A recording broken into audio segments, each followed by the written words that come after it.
Olá pessoal, tudo bem com vocês? Eu tô aqui passando o vestido da minha filha, porque a gente vai viajar, vai ficar uma semana fora, lá no meu sogro, na minha sogra. Desculpa aí a bagunça do cabelo, gente. E eu em breve vou soltar um vídeo, porque assim, a estante dos meus livros aqui tá bem bagunçada, mas não tem por que eu arrumar se eu vou encaixotar tudo pra levar. Então eu vou mostrar algumas partes dela pra vocês. E eu sei que vai surgir uma pergunta que é referente à religião. Por quê? De um lado da estante tem as... Enquanto eu vou conversando com vocês, eu vou passando aqui a roupa, tá? De um lado da estante tem alguns santinhos e anjinhos, que apesar de não ter... como é que eu posso dizer? Ter fé num santo, vamos dizer assim, num anjo específico. Eu acho muito bonito as imagens e eu tenho. Até uma vez o padrasto da minha mãe me criticou por causa disso, porque ele é testemunho de Jeová e eles não acreditam em imagens. E eu expliquei pra ele a situação, que eu não tinha por ter fé em um santo específico, mas sim porque eu achava bonito, né? O tanto que se vão me dar um presente, como eu fico faceira se eu ganho um anjinho ou um santinho, tá? E por esse motivo tem um canto na prateleira dos livros, que é o meu lado, que é cheio de santinho, anjinho, aquelas folhinhas de santinho e tudo mais. E do outro lado, né, no lado que é do meu marido, tem o guia dele, que durante 4 anos, né, ele mais, porque a família dele toda é de religião, mas durante 4 anos eu frequentei a Umbanda com ele, e ele tem esse guia dele, que é o Ogum das Matas, que fica do lado dele, e junto fica uma Nossa Senhora de louça que minha mãe deu pra minha filha, porque ela virou evangélica, e eles também não acreditam em imagens de santo, né? Eles dizem que é adorar falsos ídolos. Então eu queria nesse vídeo de hoje falar um pouquinho pra vocês sobre a minha questão com religião, e porque hoje eu digo com toda certeza pra todo mundo que eu não tenho uma religião. Eu acredito sim em Deus. O fato de eu não ter religião não me torna ateu, tá? Ou ateia, enfim, como queiram chamar. Mas eu teria todas as qualidades pra ser ateu. Mas por uma questão de acreditar em certas coisas, tá? Que eu vou explicar também no decorrer desse vídeo pra vocês, acaba que me isenta de poder ser ateu, tá? Então eu vou passando aqui a roupa, né? Eu não vou olhar o tempo todo pra vocês, porque eu vou ter que olhar o que eu tô fazendo, mas eu vou explicar pra vocês essa situação que acontece na minha vida. Algumas pessoas não entendem muito bem, outras não aceitam, outras até aceitam, mas criticam muito pelo fato de eu já ter frequentado a Umbanda. E enfim, tá? Várias coisas a ver com religião, tá? Então, só pra caso de dúvida, quando quiserem saber um pouquinho mais, vai ter esse vídeo específico falando sobre religião, tá? Então, vamos lá. Pra começar, eu desde pequena, minha família, enfim, sempre tivemos uma mediunidade mais aflorada, mais apurada, vamos dizer assim, tá? Eu desde pequena, eu vejo e escuto coisas que, vamos dizer assim, pessoas normais não têm essa percepção, sabe? Não escutam, não veem. E isso pra mim era muito complicado quando eu era criança, porque eu tinha medo de falar pras pessoas. Até mais ou menos o falecimento do meu avô em 98, tá? Eu sou de 90, então eu tinha 7 anos quando ele faleceu. Eu via e ouvia coisas, né? Eu via muito vulto, ouvia barulho de passo, batida, as luzes na minha casa, elas acendiam e apagavam sozinha. E isso era uma coisa que a gente achava super normal, porque afinal de contas todo mundo na minha casa via, né, presenciava essas coisas. E tinha um fato que era, a gente era muito pobre, então a iluminação era precária, disjuntor era velho, então podia ser problema elétrico e não problema aí de espírito. E tudo isso sempre me assustou muito, mas ao mesmo tempo, quando eu acostumava, isso já meio que passava, assim, sabe? Meio que acalmava. Então, eu não sentia tanto problema assim quando eu via de novo. Isso foi mais ou menos até o falecimento do meu avô, né? Meu avô morreu em agosto, eu acho, perto do Dia dos Pais, de 98, e eu fazia aniversário em novembro. Eu tinha passado por alguns problemas, que eu vou contar isso em um outro vídeo pra vocês, tá? Não vou contar nesse. Que me fazia odiar muito o fato do meu avô ter falecido e ele não ter me levado com ele. Eu naquela época, com 7 anos, olha o que se passa na cabeça de uma criança de 7 anos, né? Com problemas no grau e no nível que eu tinha. Eu achava que era errado meu avô partir e não me levar, já que eu gostava tanto do meu avô tinha que me levar. E eu ficava chamando, eu ficava assim, vô, me leva, vô, vem me buscar, vô, me leva. E eu me lembro que foi, acho que perto do final do ano, não sei se perto do meu aniversário ou antes do depois do meu aniversário ou antes do meu aniversário, a minha avó por parte de mãe, não por parte de pai, tá? Esse meu avô que faleceu, ele era paterno, tá? Não era materno. Eu fui com essa minha avó materna na casa da minha tia, que era acima da onde a gente morava, e eu tava brincando com minhas primas, coisa de criança, pegar a boneca e ir pra casa brincar. E eu tava lá, faceira, brincando, e o meu irmão chegou e viu que eu tinha ido pra lá, e em vez de ficar em casa, fazer os temas e tal da escola.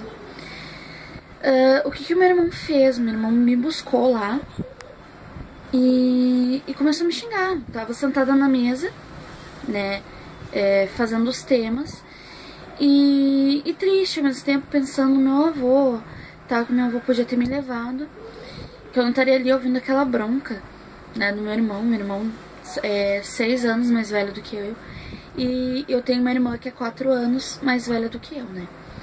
Essa minha irmã não tava em casa, tava só meu irmão. E eu lembro que eu tava assim muito triste, muito triste. E eu vi meu avô na janela e ele fez sinal pra mim, me chamando. Quando ele fez sinal pra mim... Eu não precisava ter desvirado, gente. Quando ele fez sinal pra mim, pra me chamar, eu corri pra janela e já fui chamando ele, né? Vô. E fui pra janela. Quando eu cheguei na janela, a janela na época ela não era muito alta, né? Ela era baixinha.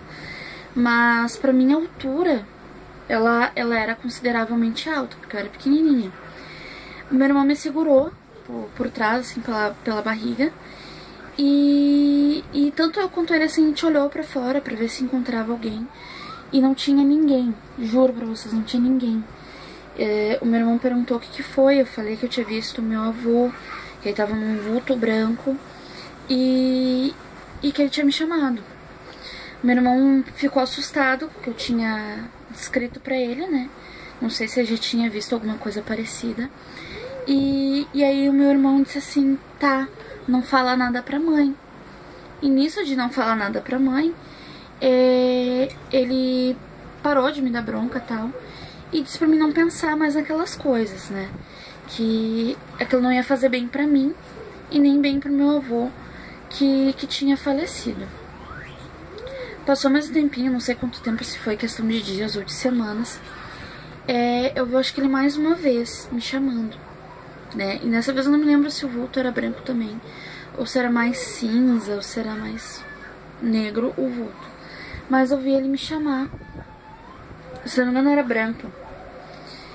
A visão que eu tinha era como se... Sabe aqueles filmes de terror? Tem vários lençóis assim, e a pessoa tá passando pelo meio e tem alguém lá, e quando ela puxa o lençol não tem ninguém. Eu tive essa sensação, que tinha vários lençóis brancos pendurados na porta de casa, e eu passei por esses lençóis pra ir atrás dele.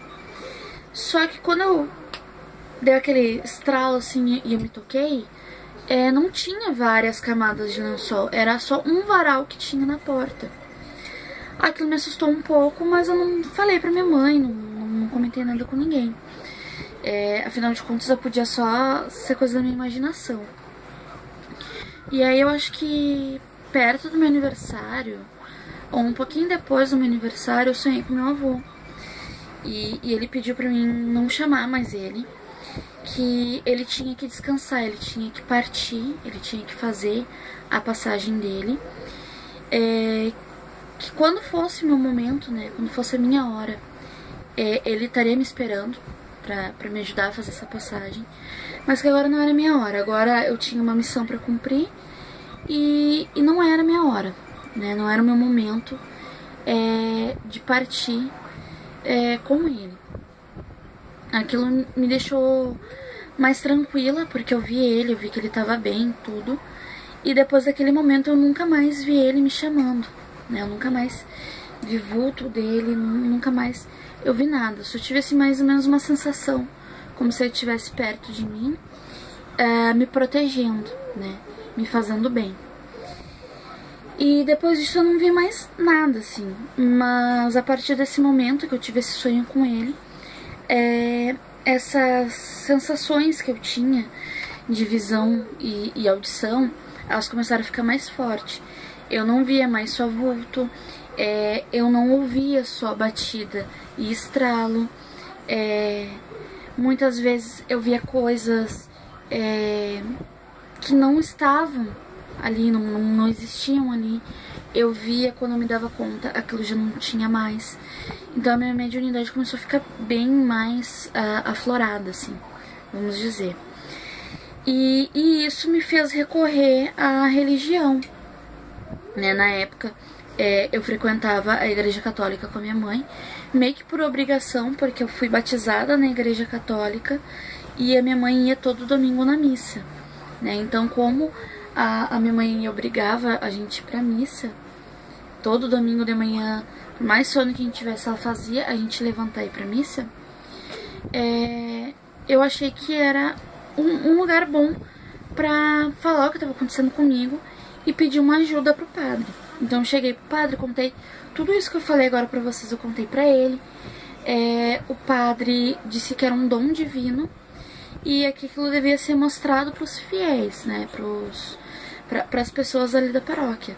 E eu achei aquilo meio que exploração, sabe? Porque vamos mostrar a menina milagre. Então quem que não pagaria pra tocar, ver? E aquilo dali era uma coisa que eu achava errada, porque aquilo dali podia ser só uma fase que em questão de meses, ou semanas, ou dias iria passar. E o padre estava tratando daquela forma, né? Ai, a gente tem que mostrar pros fiéis e tal. Aquilo me incomodou. E como eu entrava na igreja, o padre começava a fazer missa, eu dormia. Um dia eu peguei e falei pra mim assim: mãe, eu não quero mais ir pra missa, não quero mais ir, não tem uma coisa boa ali e eu não quero mais ir pra missa. Daí minha mãe disse assim: tá, tudo bem, tu não quer ir mais, então tu não vai, tu vai mesmo pra dormir. E acabei que eu não fui mais pra missa, então eu deixei de ir na igreja católica. Eu ia, gosto muito de ir, mas quando a igreja tá vazia, quando não tem missa, quando não tem nada.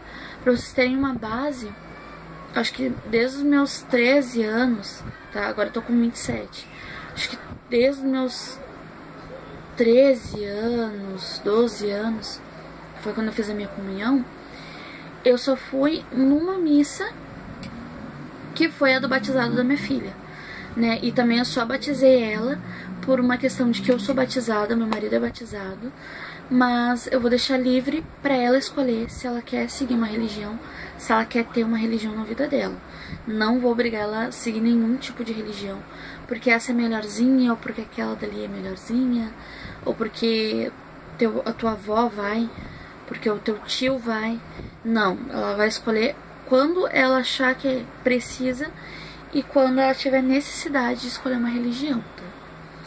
Então, voltando ao assunto, eu comentei essas coisas que aconteceram comigo com uma afilhada da minha mãe, e essa afilhada disse assim: ah, a avó vai num pastor, vai lá conhecer e ver o que tu acha. Eu fui, não gostei, eu achei muita gritaria, era uma coisinha pequena, assim, era tipo numa garagem, sabe? Essa igrejinha que eles fizeram. E eu fui e eu não me agradei, assim. Eu achei que era muita gritaria e um falando em cima do outro e tal. E assim, nada contra quem goste disso, sabe? Mas eu não gostei e eu não achei legal, sabe? Então eu decidi que eu não iria mais, mas eu queria uma resposta do pastor, né? Quem sabe o pastor não me falaria algo que me confortasse. E aí, quando eu fui conversar com o pastor disse que eu tava endemoniada, que eu tinha um demônio dentro de mim, que eu tava com uma possessão demoníaca e que eu tinha que tirar o demônio. Só que assim, gente, pelo que a gente escuta, quem tem uma possessão demoníaca, quem tá com um encosto, quem tá com um demônio, passa sufoco. E eu não passava sufoco com aquilo. Eu me assustava quando eu via algumas coisas, mas era porque era novo pra mim. Eu não me assustava porque... eu tô me assustando porque eu tô vendo coisas fantasmagóricas. Eu nunca vi nada assim assombroso, sabe? Tudo que eu via eram coisas mais tranquilas, vamos dizer assim. Coisas mais sutis de se ver. E aquilo tava me incomodando, sabe? Eu ouvi o pastor falar daquela maneira. Então... Deixa eu trazer mais pertinho, gente. Então, aquilo me incomodava um pouco, sabe? E eu achei muito errado o que ele falou. E eu disse assim, tá, se eu tô com demônio, deixa ele aí, não tá me fazendo mal. E fui embora, não quis mais saber de religião nenhuma. Até que uma colega da minha mãe, ela ficou sabendo o que estava acontecendo comigo, as coisas que eu estava presenciando. E ela disse pra mim assim, por que tu não vai no centro espírita? Tem a nossa casa. E ela me passou o endereço tudo dessa nossa casa, nosso lar. É nossa casa, digamos o nome. E aí eu falei assim, tá, tudo bem, eu vou ver se eu vou lá. Mas eu não tava dando muita bola. Até que em 2006, né, um ano antes de eu conhecer o Rafael, essa mediunidade ela começou a ficar mais aguçada e também mais insuportável. Insuportável por quê, gente? Eu tenho cisma com espelho. Espelho ou qualquer coisa que reflita. Por exemplo, chega um determinado horário, eu não me olho no espelho, eu evito passar olhando para vidros. Agora eu tô gravando aqui o telefone, tá refletindo as minhas costas na tela do telefone. Então eu tô evitando olhar, então por isso que eu tô olhando só pra mim na filmagem mesmo. E eu tenho essa cisma com espelho, por causa de sonhos que eu tinha quando criança. Ainda tenho esses sonhos com espelho. E entre outras coisas, tá? Mas eu sempre tive cisma com objetos que refletem a imagem. Então, chega a determinado horário, eu não me olho no espelho. Tipo, o horário que eu tô gravando agora, que é acho que umas 4 e pouco, 5 e pouca, não tem problema nenhum, eu me olho tranquilo. Mas faltou luz e passa mais ou menos umas 10, 11 horas da noite, meia-noite, ou eu tô sozinha em casa, eu tento evitar de olhar para esses lugares. Tubo da televisão, tudo, eu evito. E essas coisas começaram a ficar mais aguçadas. A visão ficou mais aguçada, a audição ficou mais aguçada e o tato, o paladar e o olfato, que era uma coisa que não tinha, começou a aparecer. E uma coisa engraçada é que, tipo assim, tanto eu quanto a minha irmã, o olfato era muito aguçado. Por exemplo, à noite quando a gente ia dormir, o nosso quarto cheirava a flor e a fruta. A flor e a fruta, assim, a gente entrava no quarto, a gente sentia aquele cheirinho doce de flor e de fruta. Eu não sentia, mas a minha irmã, quando passava numa cadeira que tinha do lado da porta do banheiro, ela sentia cheiro de charuto, cigarro. E dentro de casa, charuto e vinho, desculpa. Cigarro, não sei se ela sentiu cheiro também, mas charuto e vinho. E em casa ninguém bebia, nem fumava charuto. Então era uma coisa assim que era muito mais aflorada, tá? Eu vou falar sobre essas coisas que aconteceram comigo aí num outro vídeo, tá? Mas o tato era muito, assim, chegar a sentir a pessoa perto de mim, assim, sabe? Aquela coisa do toque. Gosto de frutas que não tinha em casa também. Então, assim, em 2006 foi o auge pra mim. E eu decidi ir, sim, pro Centro Espírita. Eu fui em algumas sessões de passe na Allan Kardec, no centro da minha cidade, em Porto Alegre. Eu fui em 2 diferentes. Eu fui na da Andrade Neves e fui na da Machado, Fernando Machado. E depois eu fui nessa casa, tá? Que essa colega da minha mãe me aconselhou aí. Eu tava indo de boa, assim, durante um tempo. Só que depois aquilo parecia que não me satisfazia, sabe? Eu gostava muito de ir, mas parecia que faltava alguma coisa. E o apoio também era meio difícil de ter, sabe? Porque, por exemplo, a minha mãe, ela dizia que era coisa da minha cabeça. Então, a vida inteira, ela passando pelas situações que ela passou, das coisas que ela sentia, ela falava que era coisa da minha cabeça. E eu, quando eu fui pro Centro Espírita, no início eu achei pessoas que me confortaram. Mas depois eu achei pessoas que não faziam isso, sabe? Tanto que quando a minha irmã foi, porque minha irmã viu que aquilo tava fazendo bem pra mim, chegaram a falar que eu e minha irmã a gente competia pra ver quem via mais fantasminha. Sendo que a gente sabe que hoje, isso é comprovado, que tu não precisa ver só espíritos desencarnados, assim, tu pode ver qualquer tipo de espírito de pessoas que ainda não nasceram, espírito de pessoas que estão vivas, né? Tem até um termo, eu vou ver se eu acho, deixo aqui pra vocês, que é de... Ou até faço um outro vídeo falando mais sobre isso, tá? Daí eu falo as experiências que a minha irmã teve comigo, tá? Sobre esse assunto. E eu, assim, gente, eu frequentei durante um tempo. Depois de um tempo eu achei que aquilo tava fazendo mal pra mim, porque eu queria estar num lugar que as pessoas me ouvissem e me ajudassem, e não que me criticassem. E aí eu comecei a frequentar a Umbanda, tá? Lá gostei também, foram as 2 religiões que eu mais gostei, o Espiritismo e a Umbanda.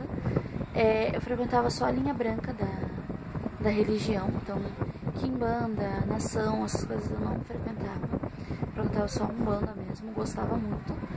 Só que eu sentia assim que quando eu não concordava com o que as pessoas diziam nessa casa, eu posso falar melhor sobre isso num outro vídeo,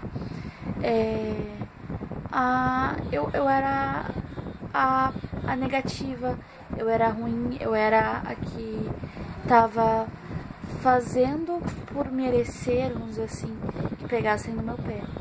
E isso era uma coisa que me chateava muito, gente. Me chateava pra caramba. Inclusive, assim, a gente tinha sistemas de limpeza que pessoas que nunca tinham limpado comigo faziam charadinhas falando que, ai, coitada de mim, vou ter que limpar com a Renata porque vou ter que fazer tudo sozinha. E aquilo me incomodava, porque quando eu tinha que fazer as tarefas de limpeza, assim, eu pegava junto.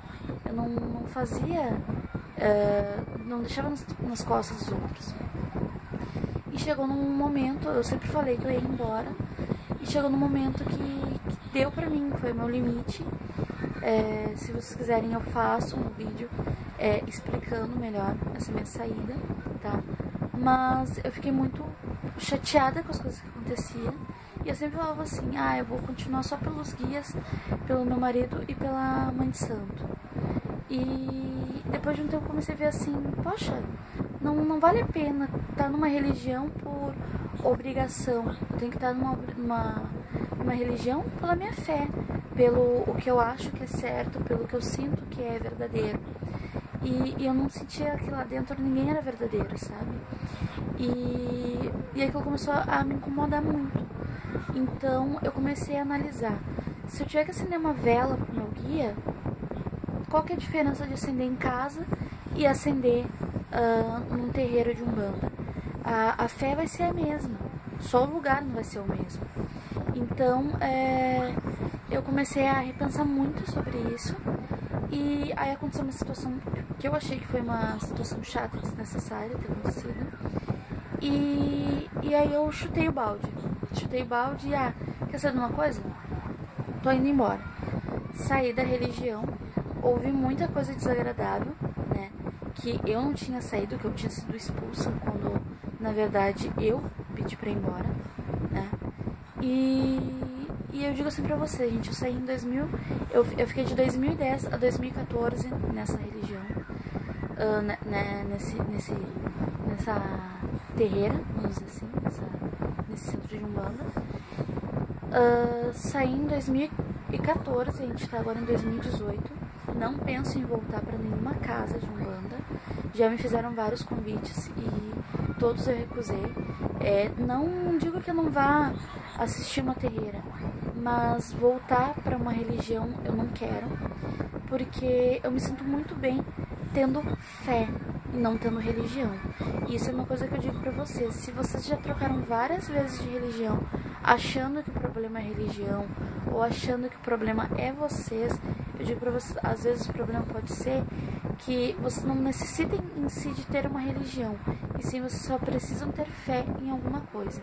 E eu digo pra vocês, eu tenho fé sim, em alguma coisa, em algo, e eu, graças a Deus, não preciso estar dentro de um templo, dentro de um centro, tá, de religião, pra me sentir bem, tá? Eu tenho os meus santinhos, eu não sou devota de nenhum, mas eu tenho ali, eu gosto dessas imagens de santo. O meu marido tem o guia dele, ele respeita muito esse lado religioso da família dele, e eu respeito também, não critico. Eu tenho um quadro, inclusive, de uma índia, tá? Porque o meu guia era a Jurema, e eu não toquei fora, porque esse quadro eu acho muito bonito. E eu acho que assim, apesar de eu não estar mais frequentando a religião, não tem por que eu virar as costas para algo que eu achei tão bonito, tá? Então, eu continuo sim tendo fé nas minhas crenças, tá? Mas não tenho uma religião, eu não frequento uma religião, e isso é o que eu acho que importa pra mim, e isso é o que eu vou ensinar pra minha filha. Até ela entender o que é religião, o que é Deus, o que são guias espirituais, eu vou ensinar pra ela que ela precisa acreditar em algo, mas ela só vai passar a acreditar numa religião a partir do momento que ela sentir a necessidade de ter na vida dela.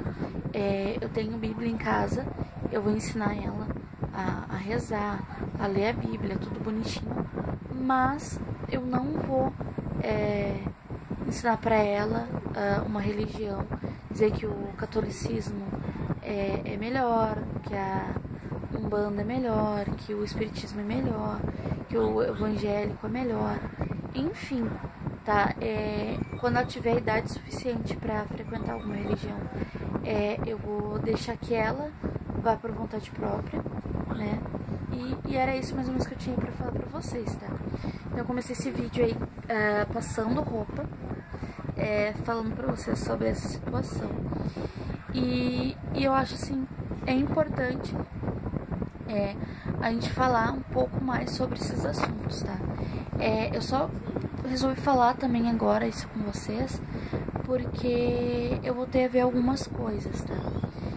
Não me assustaram, eu vi de boa, assim, tranquilo, Mas eu já notei que algumas coisas parece que a minha filha já vê também. Então eu acho que talvez isso seja hereditário, seja de mãe para filho isso. E mesmo que não seja, a partir do momento que eu notar que ela realmente está vendo, eu vou conversar com ela. E se for caso de achar a resposta em religião, coisa que pra mim, particularmente falando, em partes resolveu e partes não resolveu, aí eu vejo se eu levo ela ou não em alguma religião específica, tá? Inclusive essa situação do ter visto, ela tava seguindo, e quando eu puxei ela, que eu me toquei, que tava alguma coisa passando, e ela tinha visto também, tá? Então eu falo sobre isso num outro vídeo com vocês, se vocês quiserem que eu fale sobre essa situação. Eu vou estar indo lá pra minha sogra, então eu vou poder filmar mais ou menos aonde aconteceu e como aconteceu. Então se vocês quiserem que eu faça um vídeo aí falando sobre isso, eu posso gravar e falar pra vocês, tá? Então o vídeo de hoje era isso, espero que vocês tenham gostado. Ficou longo pra caramba, mas é um pouquinho da minha história aí com religião e com esse lado um pouco sobrenatural aí, que eu desde sempre tenho na minha vida, tá? Eu vou gravar mais vídeos falando sobre esse lado de espiritual pra vocês, tá? Esse lado de